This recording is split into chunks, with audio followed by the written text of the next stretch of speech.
ઓય કાલ બધા ગ્રુપમાંથી છે ને બહાર જવાના છે, મારે જવાનું થાય રે. પણ નક્કી કોણે કર્યું? એ મારા નણંદ ને તમારા બેન. ઈ છે ને હાવ નવરા છે ને એને ગાંડી કમાણી જ, આપણે એની વાતો ન કરાય, ગમે ત્યાં જાય.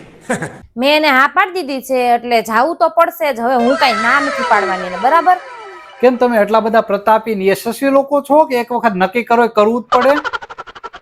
એ હા, અય હા વાળી, આપણે છે ને કોઈની વાતો વધારે નથી કરવાનું, એને જે કરવું હોય ને ઈ કરે. અને ખોટું તું વધારે કઈ બોલતી ને, બાકી અત્યારે મગજમારી થઈ જાહે. મગજમારી તમે શું કરશો? મગજમારી તો હું ચાલુ કરીશ. હવે આ વખતે તો નક્કી જ કર્યું છે, જવાનું છે એટલે જવાનું જ છે. હવે હું તમારું કાંઈ સાંભળવા નથી. ન કરે ક્યાં વળી તું કોઈ દી સાંભળશો? લગ્ન ના ફેરા 4 ફેરા ફેરા ને એમ તું સાંભળ્યું નતું કઈ. જવાનું જ ક્યાં આવે? ઈ તો મોઢામાં ફાઈટ. સ્વિટ્ઝરલેન્ડ. એ મને માથું ફરક પકડ હવે. चले एक काम कर 200 रुपया दे और 50 रुपया काट ओवर एक्टिंग की वजह से। એ નાટક બંધ કરો. મને ખબર જ હતી કે હમણાં કઈક બાનું કાઢશે. મને ખબર જ છે તમારા પાસે એટલા બધા પૈસા છે જ નહીં. અને એટલે છે ને મેં દાર્જિલિંગ જવાનું નક્કી કર્યું છે.